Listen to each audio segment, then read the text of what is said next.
오늘 우리에게 주시는 하나님의 말씀은 시편 130편 1절부터 8절까지입니다. 여호와여, 내가 깊은 곳에서 주께 부르짖었나이다. 주여, 내 소리를 들으시며 나의 부르짖는 소리에 귀를 기울이소서. 여호와여, 주께서 죄악을 지켜보실진대 주여, 누가 서리이까? 그러나 사유하심이 주께 있음은 주를 경외하게 하심이니이다. 나 곧 내 영혼은 여호와를 기다리며 나는 주의 말씀을 바라는도다. 파수꾼이 아침을 기다림보다 내 영혼이 주를 더 기다리나니 참으로 파수꾼이 아침을 기다림보다 더하도다. 이스라엘아, 여호와를 바랄지어다. 여호와께서는 인자하심과 풍성한 속량이 있음이라.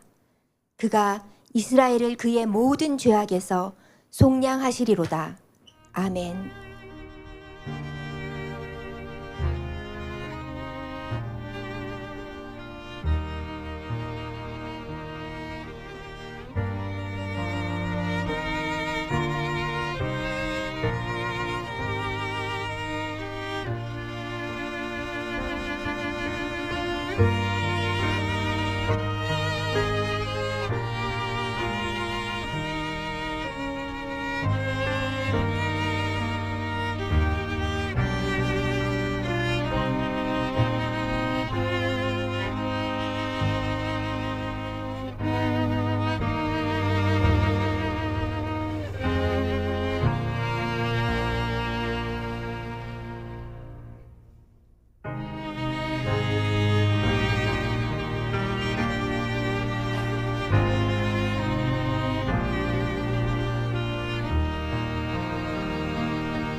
오늘은 성금요일입니다.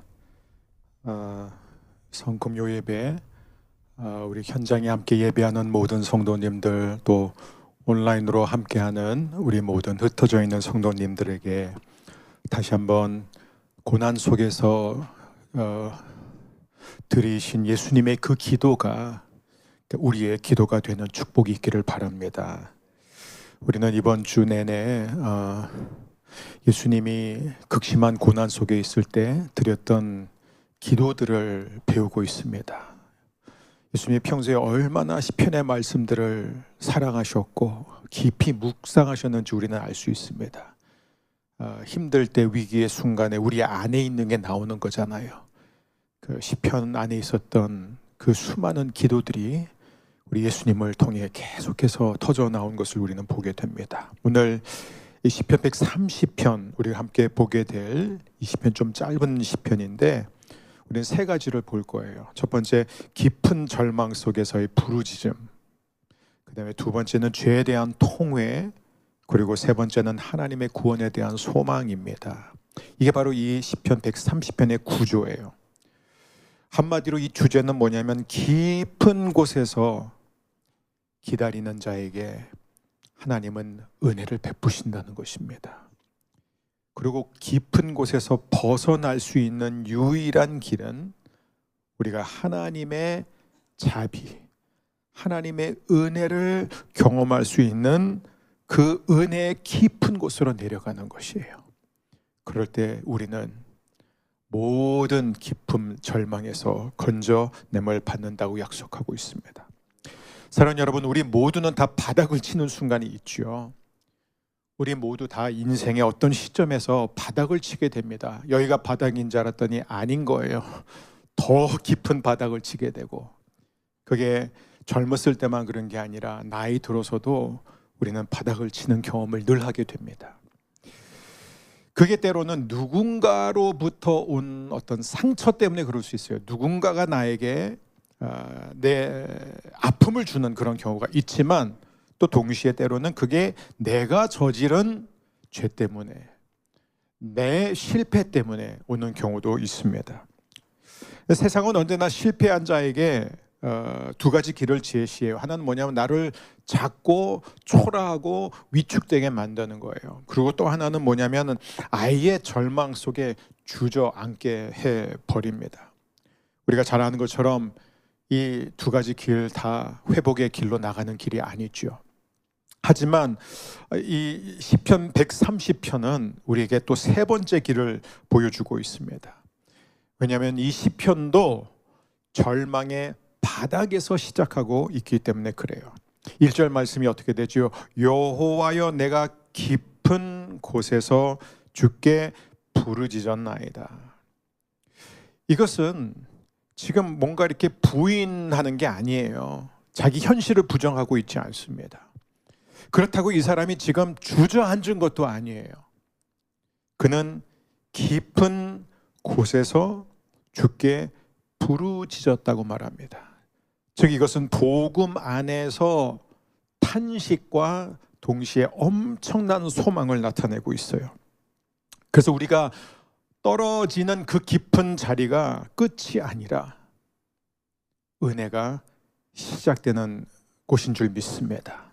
우리 개인도 그렇고 우리 가정도 그렇고 한국 교회도 그렇고 이 나라와 이 민족도 마찬가지입니다. 우리는 지금 은혜가 시작되는 시점에 와 있습니다. 그래서 전 여러분과 함께 오늘 네 가지 키워드를 나누고 싶어요. 첫 번째는 부르짖음, 두 번째는 고백, 세 번째는 기다림, 그리고 네 번째는 구원입니다. 우리 먼저 1, 2절 말씀을 보게 되면은 우리 함께 읽겠습니다. 1, 2절. 여호와여, 내가 깊은 곳에서 주께 부르짖었나이다. 주여, 내 소리를 들으시며 나의 부르짖는 소리에 귀를 기울이소서. 부르짖음이에요. 부르짖음으로 시작이 됩니다.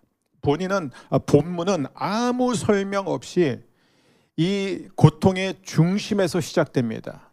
저 깊은 곳에서 시작됩니다. 근데 이 히브리어로 이 깊은 곳이라는 것은 혼돈과 절망의 바다에서 익사 직전의 상태를 뜻하는데, 이게 보통 언제 표현이 되냐면은 혼란, 무력감, 절망, 그리고 죄책감을 표현할 때 사용되는 단어입니다. 근데 여기서 중요한 건 뭐냐? 이 시인이 혼란 속에서, 무력감 속에서, 절망 속에서, 죄책감 속에서 하나님께 부르짖었다는 거예요. 시편은 고통을 회피하라고 하지 않습니다. 시편은 고통을 가지고 하나님께 나아가라고 가르칩니다. 근데 여기서 굉장히 중요한 게 하나 있어요. 그렇게 하려면은 내가 지금 바닥에 있다는 사실을 인정해야 돼요. 너무 많은 사람들은 자신이 바닥에 있다는 사실 자체를 인정하지 않습니다. 여러분, 우리가 지금이 바닥이라는 것을 인정하는 것이 바로 구원의 시작인 줄 믿습니다. 여러분, 우리 주님이 가장 깊은 곳에 내려가셨기 때문에 저와 여러분이 아무리 깊은 곳으로 내려가도 우리 주님의 귀가 닿는 자리에서 기도할 수 있습니다. 우리가 아무리 깊은 수렁에 빠져도 우리 주님의 시선에서 벗어나지 않는다는 것이죠. 두 번째는 3, 4절입니다. 함께 읽습니다. 여호와여, 주께서 죄악을 지켜보실진데 주여 누가 서리이까? 그러나 사유하심이 주께 있음은 주를 경외하게 하심이니이다. 여러분, 우리는 누구도 하나님 앞에 설 수 없습니다. 우리는 누구도 이렇게 하나님 앞에 그냥 사실 떳떳하게 나와 앉아 있는 수 있는 사람이 없어요. 왜냐하면 우리는 다 너무 많은 죄를 감춰오면서 살았습니다. 우리는 반복되는 죄 습관들을 가지고 삽니다. 우리는 언제나 위선이 가득해요. 그렇잖아요. 우리는 다 예전에 고하용조 목사님께서 늘 하시던 말씀이, 우리가 막 명품 옷 입고 뭐 명품 가방 들고 뭐 박사학위를 몇 개 갖고 있어도 속에 들어있는 건 똥밖에 없다. 이런 표현을 그냥 재밌게 하신 적이 있었어요. 근데 우리는 다 그냥 위선 덩어리라는 거예요. 그리고 우리는 사실은 뭐예요? 무지하고 무능합니다. 근데 능력 있는 척 하는 거고 아는 척 하는 것이죠. 미국의 팀 켈러 목사님, 이제는 하나님 품에 가셨지만 그분이 굉장히 유명한 말을 남겼죠. 복음은 우리가 생각하는 것보다 훨씬 더 큰 죄인이라는 것을 드러내지만, 동시에 복음은 우리가 상상하는 것보다 훨씬 더 사랑받고 있음을 보여준다. 이게 복음이에요. 복음 앞에서는 내가 생각한 것보다 난 훨씬 더 형편없는 죄인이에요. 난 훨씬 더 쓸모없는 사람이라는 거예요. 하지만 그 복음은 동시에 우리가 상상을 초월할 정도로 지금 하나님의 사랑을 받고 있다는 것을 보여줍니다. 하나님이 우리의 죄를 만약에 기록하시고 그 죄대로 대하신다면요, 여러분, 아무도 설 수 없습니다. 하지만 오늘 이 본문이 뭐라고 말하고 있죠? 그러나 사유하심이 주께 있나이다. 사유하심이 주께 있나이다. 여러분, 우리는 늘 종교적인 도덕주의와 복음 사이의 경계선을 늘 조심해야 됩니다. 종교적 도덕주의는 무엇입니까? 이거지요. 내가 순종하니까 하나님이 날 받아주신다. 심지어 여긴 이렇게도 적용하셔요. 내가 기도하니까, 내가 믿음으로 기도하니까 하나님이 내 기도 응답해 주셨다. 그것도 도덕주의예요. 그러나 복음은 뭐라고 말하죠? 하나님이 나를 먼저 받아주셨기 때문에 그래서 내가 기도한다예요. 하나님이 나를 먼저 사랑해 주셨기 때문에 그래서 내가 회개한다라는 거예요. 하나님이 먼저 나를 축복해 주셨기 때문에 그래서 내가 하나님을 사랑한다는 것이요. 순서가 바뀌면 안 됩니다. 세 번째는 바로 기다림이에요. 우리 5절 6절 함께 읽겠습니다. 나 곧 내 영혼은 여호와를 기다리며 나는 주의 말씀을 바라는도다.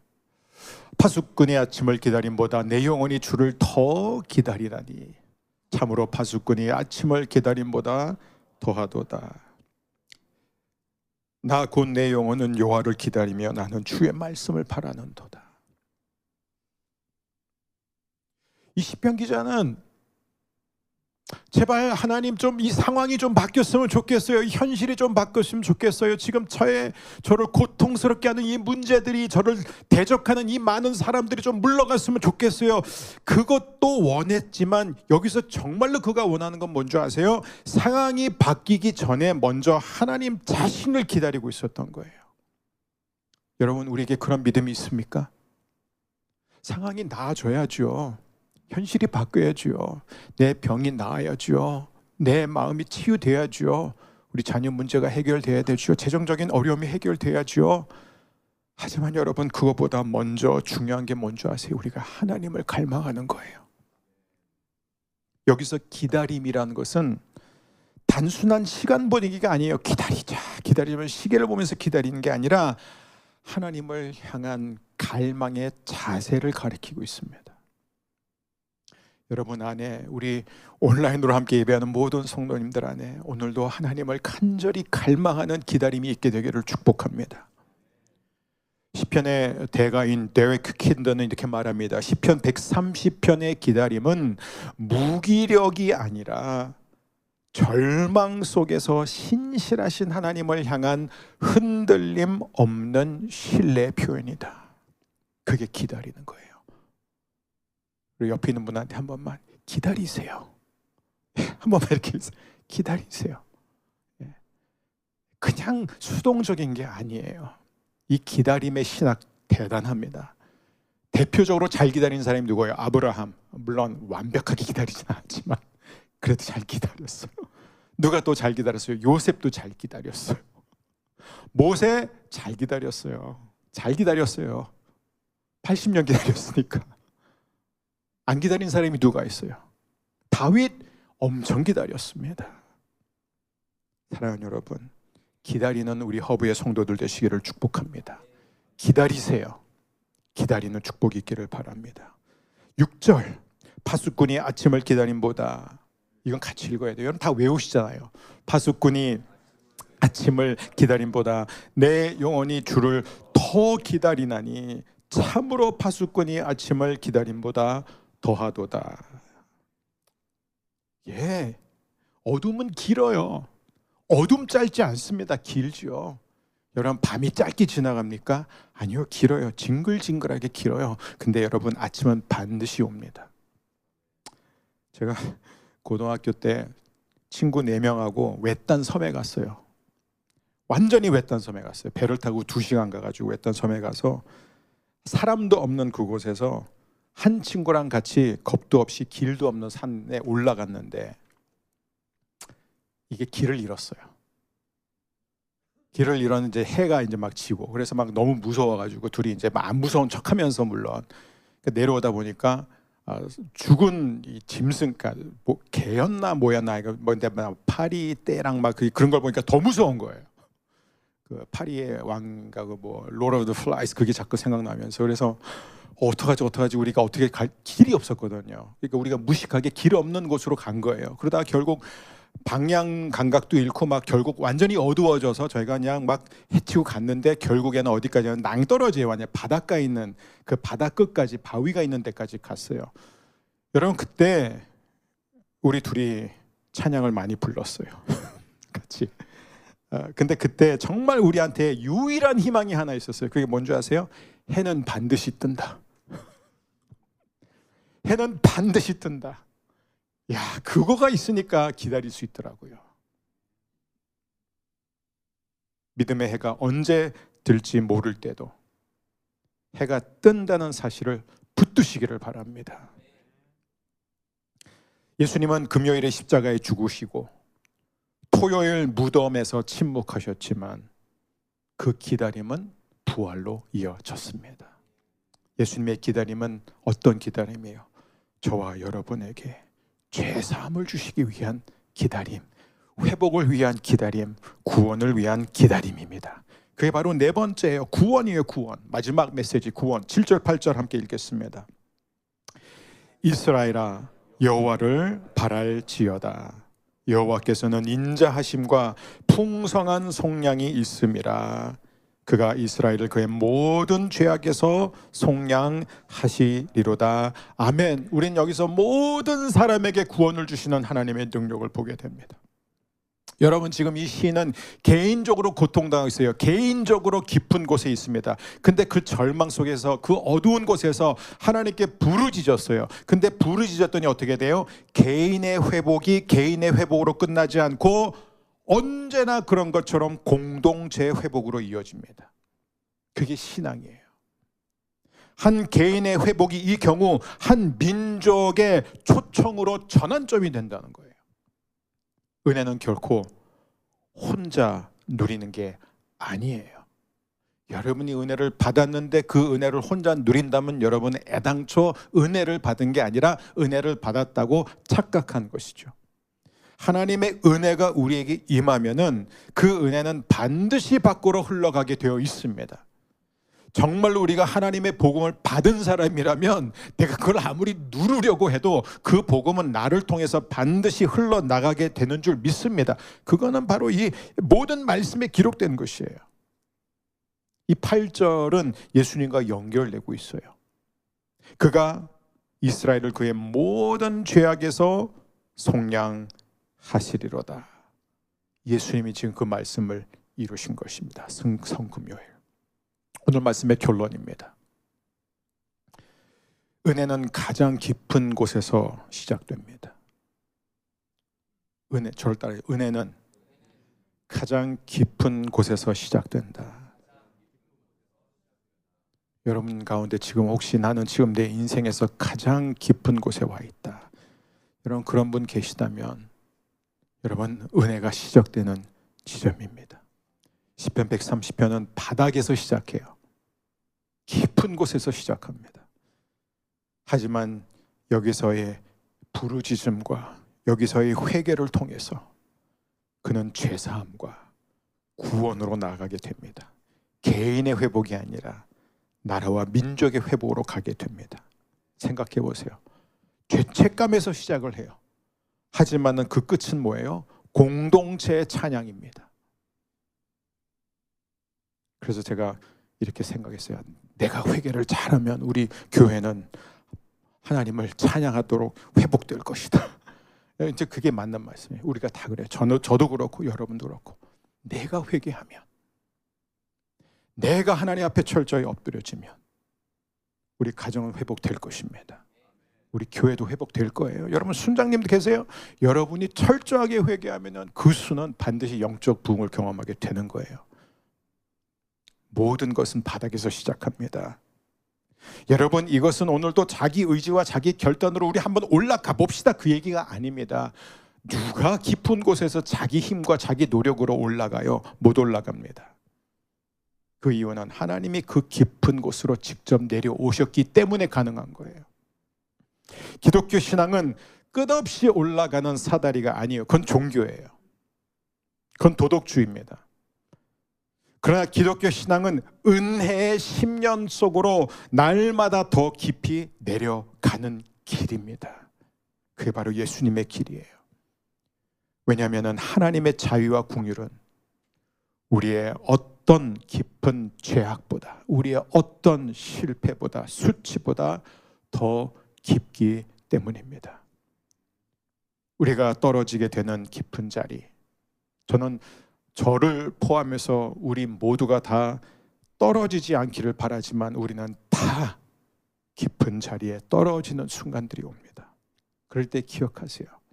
우리가 떨어지는 그 깊은 자리는 무덤이 아니에요. 부활이 시작되는 자리입니다.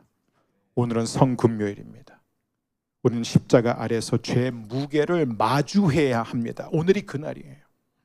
하지만 동시에 그 십자가가 하나님의 용서와 회복의 가장 큰 선언이라는 사실도 동시에 우리는 놓쳐서는 안 됩니다. 이 시편은 끝나지 않는 탄식이 아니라 끝내 우리를 용서하시고 회복하시는 하나님의 이야기입니다. 그래서 이 시편은 다른 모든 탄식 시편처럼 결국에는 하나님을 찬양하는 것으로 끝납니다. 사랑하는 여러분, 성금요일은 비극이 아니에요. 오늘은 저와 여러분에게 구원의 문이 활짝 열린 날입니다.